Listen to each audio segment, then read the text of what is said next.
Hello friend, welcome to Anshika education. आइए हम question हल करते हैं। क्वेश्चन नंबर 7 हल करते हैं। In the figure DE parallel QR and AP parallel BP are bisector of angle EAB and RBA respectively find the APB। तो इसमें क्या दिया हुआ है? पैरेलल कहा जा रहा है, पहले DE parallel QR। Parallel line हमारा DE, ये लाइन हमारी पैरेलल है। DA और QR ये लाइन हमारी पैरेलल है, कहा जा रहा है क्वेश्चन में। तो जो गिवन है उसको पहले हम लिख लेते हैं। सॉल्व में पहले जो पैरेलल है DE parallel QR, DE parallel QR ये, और इसके बाद ट्रांसवर्सल रेखा N है। ट्रांसवर्सल सल लाइन N है, N। अब इसमें इतना चीज गिवन है। अब इसको अब देखते हैं, जब इतना दिया हुआ है EAB, अब इसको लेकर चलते हैं। EAB इतने का एंगल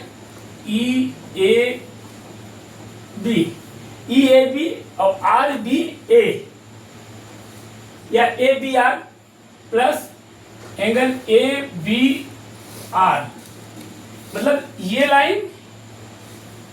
लाइन और ये लाइन आपस में ऐड करने पर तो क्या आएगा? 180 डिग्री आएगा। 180 डिग्री क्यों आएगा? को इंटीरियर एंगल है, यहाँ लिखेंगे co-interior angle. Co-interior angle की परिभाषा क्या है? जब parallel line, the same line of parallel, तो same side in the angle of the sum of 180 degree. तो same line of the parallel, same side of the angle at two 180 degree. तो हमारा या तो कहेंगे, आप डिफिनेशन पूरा लिख दिए, या तो को इंटीरियर एंगल लिख देंगे। को इंटीरियर एंगल,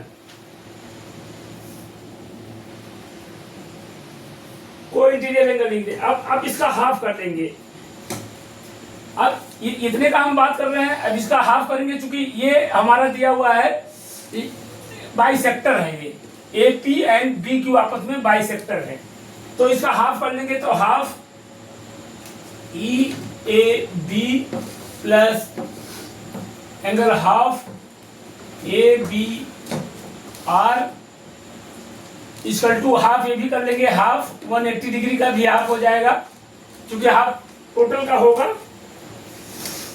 ये हाफ जो है, यहाँ जो बाइसेक्ट हो रहा है लाइन, बाइसेक्टर लाइन है, ये जब हाफ करेंगे तो आधा हो जाएगा। आधा हो गया एंगल PAB। अब जब हाफ कर देंगे तो हमारा हो जाएगा, जब ये पूरे का हाफ हो जाएगा तो हमारा PAB हो जाएगा, ये यहाँ तक हो जाएगा एंगल PAB प्लस, और ये हाफ कर देंगे, जब ये हाफ करेंगे तो हमारा हो जाएगा PBA इक्वल टू क्या हो जाएगा? इसके बाद 90 डिग्री हो जाएगा। जब हाफ करेंगे तो 90 डिग्री हो गया, 90 डिग्री हो गया। अब बाइसेक्टर इसमें लिख देना है, bisector of AP and PQ। AP and BQ bisector है,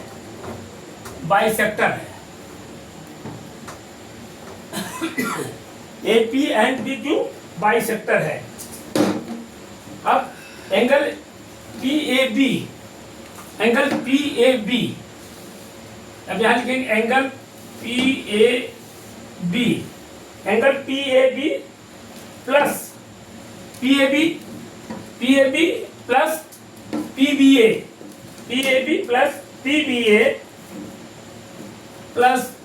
PBA प्लस APB,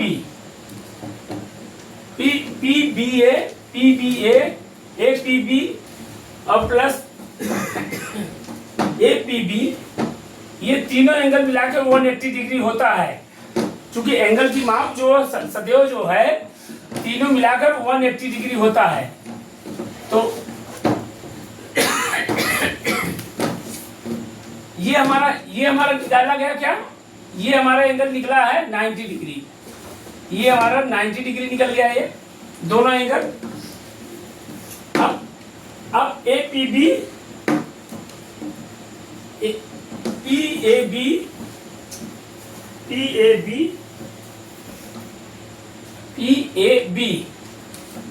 बी 90, ये 90 डिग्री हो जाएगा। पी ए बी 90 डिग्री होगा। A P B equal to 180 degree हो जाएगा। ए पी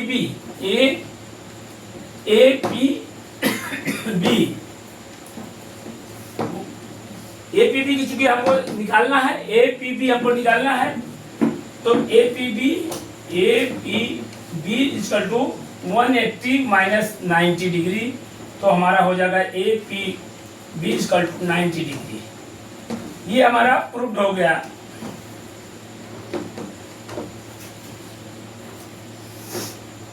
तो इसमें ए पी बी हमको पता करना है, ए पी बी हमारा 90 डिग्री हो जाएगा।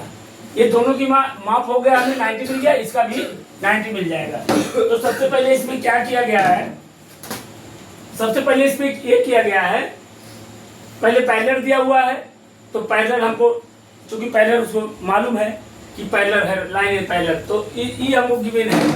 इसके बाद दोनों का सम किया गया है, ई ए बी और ए बी आर आपस में दोनों सम करेंगे तो हमारा इस दोनों एंगल का सम करने को same side of this angle of sum of 180 degree, तो हमारा 180 डिग्री कर दिया गया। इसके बाद इसका हाफ करेंगे, हाफ के बाइसेक्टर का हाफ हो जाएगा, तो हाफ करके जो आया है 90 डिग्री आ गया। इसके बाद तीनों एंगल आपस में ये बराबर होते हैं ना, एक एंगल की माप जो है तीनों की 180 होता है। निकालने के बाद प्रूव करने के बाद हमारा 90 डिग्री, ये एंगल हमारा 90 डिग्री आ गया है।